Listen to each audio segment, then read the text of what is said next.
कैसे हो मेरे प्यारे बच्चों। मस्त, तंदुरुस्त, शानदार।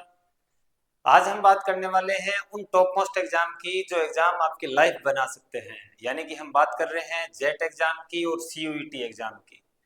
आप लोगों के अभी अभी ताजे ताजे एग्जाम हुए हैं और एग्जाम देने के बाद आप लोगों ने उसी दिन गेर खेला है, तो उस बात के मजे ही कुछ अलग हैं। अब समय है उस मस्ती से वापस निकलने का और पढ़ाई में घुसने का। दरअसल दोस्तों, ये जो कहा जाता है कि एक बार आप 12वीं कर लो, 12वीं में परसेंटेज बना लो, ऐसे हो जाएगा वैसे हो जाएगा, ये केवल झूठ के पुलिंदे हैं और कुछ भी नहीं है। 12वीं में आप लोग परसेंटेज लाके कुछ भी नहीं कर सकते, कुछ भी नहीं होता उन परसेंटेज से। यानी कि असली जिंदगी की जद्दोजहद, अगर जिंदगी में असली मेहनत शुरुआत करनी होती है तो वो प्लस 2 के बाद ही करनी होती है। प्लस 2 के बाद तो आपका सिस्टम ऐसे ही चलता रहता है प्लस 2 तक। प्लस 2 के बाद आप लोगों को वास्तव में ही अपनी जो कमर है वो कसनी पड़ती है और आप लोगों को तन मन धन से पढ़ाई में घुसना पड़ता है। क्योंकि पढ़ाई भी आजकल पैसों की हो चुकी है, आपको मालूम है कि पढ़ाई में बहुत पैसे लगते हैं। तो पढ़ाई भी कहाँ बिना पैसों की रही है। हम आज अपने इस जेट एग्जाम को लेके, सीयूटी एग्जाम को लेके, ये किस तरह आपकी लाइफ बना सकते हैं, किस तरह से इसके एग्जाम का पैटर्न रहता है, कब एग्जाम होने वाला है, किस तरह से अगर हम इसमें काउंसलिंग करवाएं या किस तरह से हमें कॉलेज मिले, उन कॉलेजेस को लेके हमारा फायदा रहता है, किस तरह के कॉलेज लेने से वो कोई काम की जिंदगी नहीं रहती, उस स्टडी का कोई फायदा नहीं रहता, हम इन सभी टॉपिक्स पे बात करेंगे। उससे पहले मैं आपको एक बात और बता देना चाहता हूँ कि एक नई शानदार अपने बात करना चाहेंगे। मैं आपको बताना चाहूंगा कि आप लोग यहाँ मेरे सामने साइंस के स्टूडेंट्स आ रहे हैं ऑलमोस्ट। कौन से सब्जेक्ट के आ रहे हैं? साइंस के आ रहे हैं। यानी एग्रीकल्चर जो है वो साइंस ही तो है। एग्रीकल्चर जो है वो साइंस ही है। अब आप लोगों को क्या मालूम है क्या, साइंस जो बच्चे पढ़ते हैं या फिर एग्रीकल्चर जिन बच्चों ने पढ़ी है, साइंस एग्रीकल्चर बच्चे पढ़ने वाले बाकी अदर सब्जेक्ट्स जो पढ़ते हैं उनकी तुलना में ऑलरेडी 2 कदम आगे हो जाते हैं। जिस दिन आपने साइंस चूज कर ली उसी दिन आप 2 कदम आगे हैं, जिस दिन आपने एग्रीकल्चर चूज कर ली उसी दिन आप लोग जो हैं वो 2 कदम बाकी स्टूडेंट से आगे हो गए। अब बहुत सारे यहाँ अदर अगर कोई स्ट्रीम से बच्चे हैं तो वो कहेंगे कि सर ऐसा कैसे हो सकता है, आप लोग तो भेदभाव कर रहे हैं, डिस्क्रिमिनेशन है। ये डिस्क्रिमिनेशन नहीं है। आप चाहे तो ये जो मैं आपको फैक्ट बताने जा रहा हूँ, ये फैक्ट आप फैक्ट चेक कर, जो बायोशाला है, बायोशाला नाम के एक जो चैनल है वो भाई साहब है, वो फैक्ट चेक करते हैं कि कौन सा केवल अंधविश्वास है और कौन सी विज्ञान है। तो आप उनसे ये बात चेक करवा सकते हैं। वो भी अगर इसको चेक करेंगे तो बिल्कुल एज इट इज ही निकलेगी। क्या अपना कहना है, अपना सीधा सीधा कहना है कि आप लोग मोस्टली, आप लोगों के घरों में खेती होती होगी या फिर आप लोगों के घर पे नए व्हीकल आए होंगे। तो नए साधन जब हम लेके आते हैं, जब खेतों में ट्रैक्टर को, नए ट्रैक्टर को लेके जाया जाता है, तो उसको क्या किया जाता है भाई? आपने देखा होगा उसका क्या किया जाता है, या फिर तो उसको फुल, अपनी फुल पीक एफिशिएंसी पे, कि वो कितना ज्यादा काम किया जा सकता है, कुछ जितरिया रड़ है, बहुत ही कुछ जितरिया। और या फिर उसको एक बार घर में लाके सजा के छोड़ दिया जाता है कि भाई नहीं है, इससे कोई काम नहीं करवाएंगे। तो मोस्ट कॉमन सा बात है कि आप लोगों ने देखा होगा कि हम उसको बहुत ही गंदी तरह तना पवन खेत में बहुत ही, क्यों? क्योंकि उसकी जो पूरी बॉडी पार्ट्स हैं वो अपनी मैक्सिमम दक्षता पर काम कर सके, जितना काम वो कर सकते हैं उस काम तक वो पहुंच सके। ऐसी ही कहानी रहती है आपके दिमाग के साथ। ये हमारा जो दिमाग है, इस दिमाग को आप जितना ज्यादा यूज करोगे, जितना ज्यादा इसको पजल्ड करोगे, ये उतना ही ज्यादा फास्टली स्मूथ रन करेगा, उतना ही ज्यादा। और आपने देखा होगा कि हम अपने एग्रीकल्चर और साइंस में इतना ज्यादा सिलेबस करते हैं अदर सब्जेक्ट से, अदर जो स्ट्रीम है, आर्ट जैसी स्ट्रीम है, उनके कंपैरिजन में इतना सिलेबस करना होता है कि आप लोग दिमाग को चाहे ना चलाना चाहो लेकिन वो फिर भी उसको परेशान तो करना पड़ेगा आप लोगों को। क्योंकि आप लोग कितने केमिस्ट्री पढ़ते हैं, कितने आपको रजिस्टर मैथ के पढ़ने पड़ते हैं, कितने आप एग्रीकल्चर केमिस्ट्री में पढ़ते हैं, कितने आप बायोलॉजी में पढ़ते हैं, कितने आप मैथ में पढ़ते हैं। तो इतना सारा सिलेबस आप लोगों का ब्रेन जो है वो आर्ट्स की बजाय ज्यादा मैनेज कर रहा है। तो आप लोगों का दिमाग जो है वो ज्यादा फास्ट है, ज्यादा बहुत ज्यादा फास्ट है वो अदर के कंपैरिजन में। लेकिन ये फास्ट आपको, इसकी गति निरंतरता बनाए रखनी होगी आपको। इसी टाइम आपका दिमाग जो है वो पीक लेवल पे चल रहा है। तो आप लोगों को इस तरह के एग्जाम की तैयारी अभी करनी है और इस लेवल पे करनी है, ताकि यहीं से हम जो है वो इस तरह का कॉलेज या इस तरह की यूनिवर्सिटी लें ताकि हमारी लाइफ सेटल हो जाए। उसके बाद तो वो कॉलेज वाले और यूनिवर्सिटी वाले आपको अपने आप संभाल लेंगे। बस ये जो 3-4 महीने का टाइम है, इन 3-4 महीनों में हमें बर्बाद नहीं करना समय, हमें ध्यान देना है केवल और केवल पढ़ाई पे, क्योंकि ये ही मेन टाइम है पढ़ाई का। और ये ही टाइम आपकी जिंदगी बना सकता है। और ऐसी जिंदगी बनाने वाले आपको ये जो दिखाई दे रहे हैं एग्जाम, जेट एग्जाम और सीयूटी एग्जाम, दोनों ही शानदार एग्जाम है। चलिए हम बात करते हैं कि जेट सीयूटी होता क्या है। जेट एग्जाम जो है, सीयूटी एग्जाम जो है, इनके आपने नाम सुने होंगे। जेट एग्जाम कौन करता है, कौन करेगा?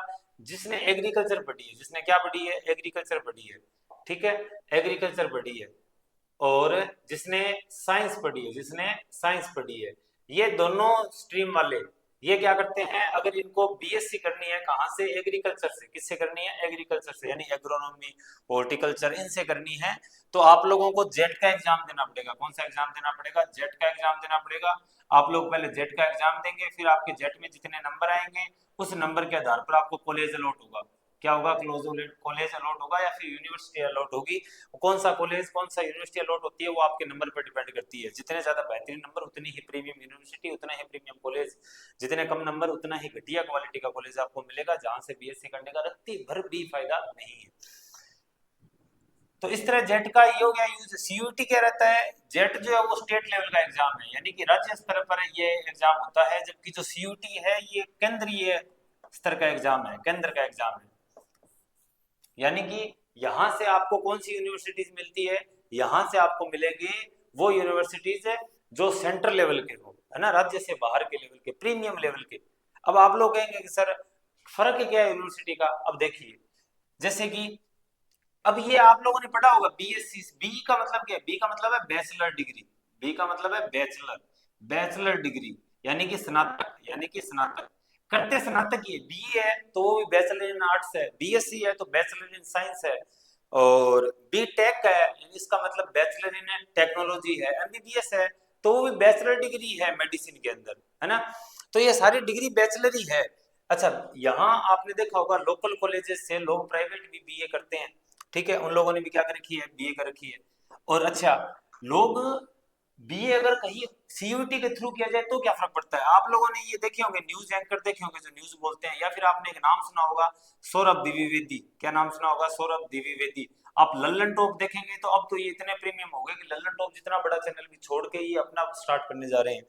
तो सौरभ द्विवेदी, इनकी भी बैचलर डिग्री की हुई है, स्नातक की हुई है, बीए ही है इनका पास भी, लेकिन इन्होंने कहां से की है, जेएनयू से की है, जवाहरलाल नेहरू यूनिवर्सिटी, जेएनयू से। और इस अकेली यूनिवर्सिटी से करने पर इनके, इनमें देखो कितनी चीजें इन्होंने सीखी और आज सफलता है। केवल बैचलर डिग्री पे, बीए पे सफलता रखी है, और अठे दगड़ मारो कोई बीए पर पड़े। मतलब करने करने का फर्क है, आप क्या कर रहे हो और कैसे कर रहे हो, बस इतना फर्क है। तो सीयूटी के थ्रू आपको इस तरह क्या होता है, सीयूटी में भी आप एग्रीकल्चर के जो है वो बीएससी वगैरह कर सकते हैं, लेकिन वहां पहले तो क्या होता था, इसके लिए स्पेशल आईसीआर का एग्जाम होता था, ठीक है, आईसीआर एग्जाम होता था। अब क्या है, आईसीआर के जितने भी इंस्टीट्यूट है, मतलब कि जो डेयरी वगैरह के, एग्रीकल्चर के जो इंस्टीट्यूट है, वो अपनी 10% सीट जो है वो इसी से लेते हैं, सीयूटी से। अब सीयूटी एग्जाम कंडक्ट होगा, उसमें जिन्होंने भी इस फील्ड में जाने के लिए एग्जाम दिया है, वो वहां उनके नंबर के बेसिस पे उनको काउंसलिंग होगी और उनको टॉप कॉलेज मिल जाते हैं। ये जेट और सीयूटी का बेसिक्स है, कॉन्सेप्ट मैंने आपको बताया कि होता क्या है, जेट एग्जाम से क्या फर्क पड़ता है। अब हम इसके बारे में कई चीजें देखेंगे आगे, कि जो राजस्थान के अंदर अपने जेट की मेन बात कर रहे हैं, तो राजस्थान के अंदर जेट का एग्जाम जो है वो इस बार लगभग लगभग जून के अंदर, 20 जून के पास हो रहा है। कितनी जून के पास, 20 जून के पास हो रहा है। राजस्थान में अलग अलग जो है वो यूनिवर्सिटीज है एग्रीकल्चर की, ये अलग अलग यूनिवर्सिटीज अपने टाइम टू टाइम अपनी बारी के हिसाब से एग्जाम कंडक्ट करवाती है, और इस बार ये एग्जाम करवाया जा रहा है बीकानेर की स्वामी केशवानंद यूनिवर्सिटी के द्वारा करवाया जा रहा है। ये एग्जाम 20 जून के पास होगा, और अभी तक इसके फॉर्म जो है वो भरे नहीं गए हैं, जल्दी फॉर्म भरे जाने स्टार्ट होंगे। तब आप लोगों को ध्यान रखना है, एग्रीकल्चर वालों को, साइंस वालों को, ये फॉर्म जरूर भरना है, जरूर भरना है, जरूर भरना है। क्योंकि अगर आप लोगों ने ये फॉर्म भर लिया और आप लोगों के पास अगर आपको प्रीमियम क्लास की यूनिवर्सिटी मिल गई, तो आप लोगों की लाइफ वहीं से सेटल हो गई, आप लोगों को आगे कुछ भी करने की, सोचने की, ज्यादा विचार करने की जरूरत नहीं है। तो हम देख लेते हैं राजस्थान में ऐसी कौन कौन सी यूनिवर्सिटीज है। सबसे पहली है स्वामी केशवानंद राजस्थान एग्रीकल्चर यूनिवर्सिटी, बीकानेर के अंदर है, 1987 1987 के अंदर स्टेब्लिश्ड है, प्रीमियम क्लास की यूनिवर्सिटी है। Maharana Pratap university agriculture university, ठीक है, उदयपुर के अंदर है, 1999 के अंदर बनाई हुई है। श्री करण नरेंद्र एग्रीकल्चर यूनिवर्सिटी, जो कि कहाँ की है, जोबनेर जयपुर की है, ठीक है। कुल 5 यूनिवर्सिटीज है। चौथी यूनिवर्सिटी है एग्रीकल्चर यूनिवर्सिटी जोधपुर, पांचवी है एग्रीकल्चर यूनिवर्सिटी कोटा। तो ये पांचों की पांचों जो है वो गवर्नमेंट यूनिवर्सिटीज है। कहाँ की है, गवर्नमेंट यूनिवर्सिटी। अपना मेन टारगेट रहना है कि यही यूनिवर्सिटी मिले अपने को, पांचों में से कोई यूनिवर्सिटी मिले, ठीक है। अगर आपके नंबर 5 यूनिवर्सिटी जितने नहीं आते, इनसे कम रह जाते हैं, तब आपको चूज करना है गवर्नमेंट कॉलेज। कौन सा कॉलेज है? गवर्नमेंट कॉलेज, ताकि आपकी फीस कम लगे और घर वाले परेशान ना हो, क्योंकि कहानी तो पैसों की है ही। दूसरा ये भी कि जो बच्चियां हैं, जो गर्ल्स स्टूडेंट्स हैं, उनको तो बहुत बड़े लार्ज स्केल पर स्कॉलरशिप में मिलती है, तो इसका मतलब ऐसे मानो सरकार आपको देगी सामने से। अगर इतने बढ़िया नंबर नहीं आए कि आपको गवर्नमेंट कॉलेज मिले, तो फिर आपको जाना पड़ेगा प्राइवेट कॉलेज के अंदर, लोकल प्राइवेट कॉलेज। अच्छा, इनके अलावा ऐसी यूनिवर्सिटीज भी है, प्राइवेट यूनिवर्सिटीज, जहाँ जो एग्रीकल्चर से आपको बीएससी करवाती है, लेकिन इन यूनिवर्सिटीज पे हमेशा संदेह रहता है। प्राइवेट यूनिवर्सिटीज होती है, अपने मैटर के हिसाब से चलती है, तो आप देख लेना कि कोई बड़ी यूनिवर्सिटी हो उसी पे जाना। जैसे कि Rajasthan university of veterinary and animal sciences हो गया, जगन्नाथ यूनिवर्सिटी हो गई, विवेकानंद ग्लोबल यूनिवर्सिटी हो गई, जयपुर नेशनल यूनिवर्सिटी हो गई, अपेक्स यूनिवर्सिटी हो गई और मेवाड़ यूनिवर्सिटी हो गई। तो आप इनका जरूर ध्यान रखेंगे, अपने को केवल ऊपर तक ही सीमित रहना है, नीचे जो है वो कोई लोकल वोकल यूनिवर्सिटी पे नहीं आना। अब जेट एग्जाम का पैटर्न क्या रहता है, इसकी बात कर लेते हैं। टोटल क्वेश्चन जो रहेंगे वो आपके 120 क्वेश्चन रहेंगे, ठीक है। टोटल मार्क्स कितने रहेंगे? एक क्वेश्चन 4 नंबर का होता है, टोटल 480 नंबर का पेपर आने वाला है। नेगेटिव मार्किंग 0.25, यानी कि अगर आपने 4 क्वेश्चन किया तो उससे 4 क्वेश्चन आपके गलत हो गए ना, तो वो एक सही क्वेश्चन को ले उड़ेगा आपका, यानी कि 1/4 है नेगेटिव मार्किंग। कितनी है? 1/4 नेगेटिव मार्किंग है। अगर आपने 1% गलत किया तो 1/4 कटेगा, दूसरा गलत किया तो 1/4 और कट जाएगा, यानी आधा हो गया, तीसरा गलत किया तो 1/4 और यानी 3/4 हो गया, चौथा और गलत किया तो 1 नंबर पूरा कट जाएगा आपका। नेगेटिव मार्किंग ध्यान रखना है। आपको सब्जेक्ट कौन से चूज करने हैं? आपको बायोलॉजी, केमिस्ट्री, फिजिक्स, एग्रीकल्चर और मैथमेटिक्स, इन 5 सब्जेक्ट में से आप 3 सब्जेक्ट चूज कर सकते हैं। 3 सब्जेक्ट चूज करके आप जेट का एग्जाम भर सकते हैं। इसका मतलब साइंस वाले बच्चे जेट का एग्जाम दे सकते हैं, याद रखना इस बात को। नीट में, नीट कोई टाइम होया करती जब नीट जी की है भीड़ को नहीं होया करती, थोड़ा ही जना होया करता। आज तो नीट में नीरा ही लोग हो रहे हैं, जो ध्यान रखियो थे, कोई भी स्ट्रीम ना ज्वाइन करो तो भी थोड़ा ध्यान रखियो, ठीक है। ओ गयो नीट को मतलब आपा भीड़ वाले क्षेत्र में ना जावा, नीट में कोई टाइम पर भीड़ को नहीं करती, अब नीरी भीड़ है। जेट का वहां एग्रीकल्चर में क्या है, अभी भीड़ को नहीं आना है टाइम में, ठीक है, नहीं भीड़ हो जाएगी, अभी मौको है। लड़कियों को तो 25,000 रुपए तक की स्कॉलरशिप भी मिलती है ना। अच्छा, इसी के साथ सीयूटी का एग्जाम देखें तो दोनों के पैटर्न में कोई खास फर्क नहीं है, वही आपको 3 सब्जेक्ट चूज करने होते हैं, बायोलॉजी, केमिस्ट्री, फिजिक्स, एग्रीकल्चर और मैथमेटिक्स, इन पांचों में से 3 सब्जेक्ट चूज करने होते हैं। बट क्वेश्चन जो है वो कितने आते हैं? 150 क्वेश्चन आते हैं।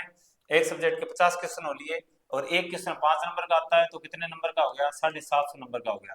और नेगेटिव मार्किंग कितनी रहती है? 0.20, यानी कि 1/5, यानी कि आप 5% गलत करेंगे तब आपका एक क्वेश्चन सही वाला जो है वो गलत होगा। जेट में कितनी थी? 1/4 थी, 4 क्वेश्चन गलत होने पर एक क्वेश्चन जो है वो आपका गलत हो रहा था, सही वाला गलत हो रहा था। गवर्नमेंट एग्रीकल्चर यूनिवर्सिटी की फीस होती है लगभग 10,000 से 20,000 रुपए पूरे साल की, सारी चीजें वही देते हैं।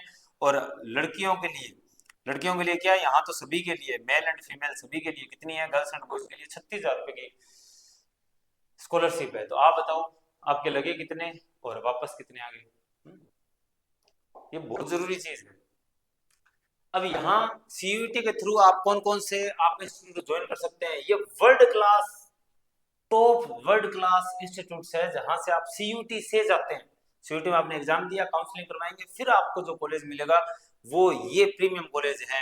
आईएआरआई हो गया न्यू दिल्ली के अंदर, एनडीआरआई हो गया करनाल के अंदर, नेशनल डेयरी रिसर्च इंस्टीट्यूट, आप इनको सर्च कर सकते हैं। पीएयू हो गया, पंजाब एग्रीकल्चर यूनिवर्सिटी हो गई, बीएचयू हो गई, बनारस हिंदू यूनिवर्सिटी हो गई, तो ये सारे प्रीमियम है सारे के सारे। जीबी पंत हो गया, पंतनगर, बहुत कम पैसे के अंदर यहाँ से बहुत ज्यादा सुविधाएं अपने को मिल सकती है। सीसी SHAU चौधरी चरण सिंह एग्रीकल्चर यूनिवर्सिटी हो गई, तो बहुत प्रीमियम यूनिवर्सिटीज है। इन सभी अगर इंस्टीट्यूट्स में आप पढ़ते हैं तो आप ये मानिए कि आपकी सक्सेस जो है वो श्योर हो जाती है, आप लोगों को आगे कुछ विशेष करने की जरूरत है नहीं पड़ती। अब अपने लास्ट में बात कर लेते हैं कि यहाँ से जब आप जेट एग्जाम में जाएंगे तो आप बीएससी करेंगे, तो आपको किस तरह से कौन कौन से वहाँ कोर्स देखने को मिलते हैं। ज्यादातर जो किया जाती है वो बीएससी की जाती है, ऑनर्स, बीएससी ऑनर्स, या फिर तो बच्चे एग्रीकल्चर में करते हैं या फिर हॉर्टिकल्चर में करते हैं, मैक्सिमम तो ये रहता है। इसके अलावा आप बीएससी फॉरेस्ट्री भी कर सकते हैं, आप कर सकते हैं। मोस्टली तो ये दो ही करते हैं बच्चे, ज्यादा हिस्सा 80 to 90% जो है बच्चे इन्हीं दो में जाते हैं। बाकी इसके अलावा आप इनको भी कर सकते हैं, फॉरेस्ट्री हो गया, बीएससी ऑनर्स हो गया फूड न्यूट्रिशन एंड डाइटेटिक्स में, और बीएससी ऑनर्स हो गई कम्युनिटी साइंस में, होम साइंस में, बीएफएससी फिशरी साइंस में हो गई, बीटेक हो गई, ये बीटेक है, यहाँ dairy technology, BTech food technology, इन दो में कौन बच्चे जा सकते हैं? जिन्होंने क्या ली है, मैथ ले रखी है। क्या ले रखी है? इन दोनों में ही मैथ ले रखी है। मैथ वाले बच्चे जो है वो इन दो फील्ड में जा सकते हैं, ऊपर वाले फील्ड में नहीं जा सकते। अच्छा, इसके अलावा जेट एग्जाम कितना टफ आता है? जेट एग्जाम बहुत ही इजी आता है। आप लोगों को अगर जेट एग्जाम के वगैरह बारे में समझना हो तो आप लोग राउसर के अंदर अपना इंस्टीट्यूट है, कल्प कैरियर इंस्टीट्यूट, कल्प कैरियर इंस्टीट्यूट, यहाँ अपन लोग क्या कर रहे हैं, अपन लोग ऑफलाइन बैच स्टार्ट कर रहे हैं। किसका? जेट का। किसका? जेट का और सीयूटी का, दोनों का ऑफलाइन बैच स्टार्ट कर रहे हैं। केवल ऑफलाइन कर रहे हैं। ऑनलाइन के लिए हम क्या करेंगे, question practice set, question practice set जो है वो जरूर करवाएंगे। क्वेश्चन प्रैक्टिस सेट करवाएंगे, लेकिन वो जिस टाइम जैसे मतलब एग्जाम के हिसाब से अपने ज्यादा से ज्यादा क्वेश्चन लेके आएंगे, आप लोगों को सोल्व करवाएंगे, ऑनलाइन करवाएंगे। बट अपने जो है वो ऑनलाइन कोर्स नहीं लेके आने वाले। क्या नहीं लेके आने वाले? ऑनलाइन कोर्स नहीं लेके आने वाले। ऑनलाइन कोर्स क्यों नहीं लेके आने वाले? क्योंकि देखो बेटा, आप लोगों के पास तीन तीन महीने का टाइम मानो बड़े बड़े तौर पे, और ये ऐसा एग्जाम है जो आप लोगों की लाइफ बदल देने वाला एग्जाम है, तो ऐसे एग्जाम को हल्के में नहीं ले सकते। और ऑनलाइन आपको मालूम है क्या सिस्टम रहता है? ऑनलाइन ढंग से पढ़ाई नहीं होती है बेटा, क्योंकि पढ़ाई जो है वो वन वे नहीं होती, टू वे होती है। टीचर से स्टूडेंट्स और स्टूडेंट से टीचर। तो टीचर से स्टूडेंट वहां तो एक ही तरफ हो रहा है, टीचर से स्टूडेंट हो रहा है, स्टूडेंट से टीचर होता नहीं। आप चाहे कितनी भी बातें कर लो, ऑनलाइन वैसे हो जाएगा, वैसे हो जाएगा, फलाना हो जाएगा, ढिंगड़ा हो जाएगा। लेकिन जब इतना प्रीमियम एग्जाम, इतना इंपॉर्टेंट एग्जाम अपने लाइफ के लिए है, उस एग्जाम में हम क्यों ऑनलाइन माथापच्ची करें? हमें ऑनलाइन ज्वाइन करना चाहिए। ऑनलाइन ही आप लोगों को जो है इसके अंदर बढ़िया नंबर लेने चाहिए। आप लोगों को अगर बढ़िया नंबर नहीं आए, कम नंबर आए, तो वो लोकल कॉलेजेस मिलेंगे जहां से कोई फायदा नहीं है आप लोगों को बीएससी करने का, वो बस ऐसे ही होती रहेगी, वो ऐसे जो दुनिया जान करती है। इसीलिए हम ऑनलाइन कोर्स नहीं ला रहे, केवल ऑफलाइन बैच जो है वो स्टार्ट कर रहे हैं। 6 तारीख से बैच स्टार्ट हो जाएंगे, क्योंकि जो टाइम है वो बहुत ही कम है, ज्यादा टाइम नहीं है। इंपॉर्टेंट एग्जाम है, हम टाइम जाया क्यों करें? क्योंकि जब अपने को ये मालूम चल चुका है कि अपने लिए इम्पोर्टेंट जो है वो जेट का एग्जाम है, अपने लिए जद्दोजहद 12वीं के बाद स्टार्ट होनी है, तो हम ये 3 महीने जो है वो पूरी तरह से बुक में घुसने का अब टाइम आ चुका है। अब आपको यहाँ 12वीं आप छोड़िए, 12वीं का परसेंटेज आपके कहीं काम नहीं आएंगे, अब आप लोग जेट के लिए घुस जाइए। तो जेट के अंदर क्या रहता है, हमने इसीलिए ऑफलाइन बैच स्टार्ट किए हैं जेट के सीयूटी के। आप लोगों को ज्यादा घबराने की जरूरत नहीं है। यहाँ जितना 480 नंबर का एग्जाम होता है, अगर आप लोग यहाँ बहुत बढ़िया नंबर यानी कि 350 के पास, 325 के पास नंबर का हमारा टारगेट रहेगा, ताकि हमें यूनिवर्सिटी मिले। हम यूनिवर्सिटी से नीचे कहीं भी समझौता नहीं करेंगे। अगर आप लोग पढ़ना चाहते हैं तो हम लोग कहीं भी समझौता नहीं करने वाले यूनिवर्सिटी से नीचे। 480 नंबर में से अगर आप लोग 350, 325 नंबर ले आते हैं तो आप लोगों की लाइफ सक्सेस है। आप लोगों को कोई भी सोचने की जरूरत नहीं है, जिंदगी में सोचने की जरूरत नहीं है। अच्छा, लगभग लगभग कितनी 10,800 के पास क्या है, सीट है। लगभग लगभग 10,800 के पास सीट है, और उनमें से लगभग 4,000 से 5,000 जो है वो गवर्नमेंट सीट है। कितनी है? लगभग लगभग 4,000 से 5,000, लगभग 4500 सीट जो है वो गवर्नमेंट सीट है। तो अगर आप लोगों को जेट और सीयूटी के इश्यू में कोई भी आपका मसला हो, कोई भी अगर आप लोगों को संदेह हो, तो आप कमेंट बॉक्स में मेंशन कर सकते हैं। बस मेरा आप लोगों से ये कहना है कि अब आप लोगों को पीछे हटने या पीछे देखने की जरूरत नहीं है। आप लोगों को आगे देखिए, आप लोगों को कड़ी मेहनत कीजिए और एक फैसला लीजिए, और उस फैसले पर, संकल्प पर बने रहिए। अब हमारी तैयारी करने का टाइम है। अगर हम लोग जेट एग्जाम में सक्सेस हो जाते हैं तो हमारी पीढ़ियां बन जाती है दोस्तों, आने वाली पीढ़ी जो है वो सक्सेस तक हो जाती है। तो ये इससे बढ़िया एग्जाम और हमारे लिए क्या ही हो सकता है। उम्मीद करता हूँ कि आप लोगों को ये जानकारी जो सारी समझ में आ गई होगी। अभी भी अगर आप लोगों को समझ नहीं आया तो आप कमेंट बॉक्स में मेंशन कर सकते हैं। इसके बाद अपने मिलेंगे नेक्स्ट जेट कोई क्वेश्चन टॉपिक के साथ। तब तक के लिए धन्यवाद दोस्तों। जय श्री राम।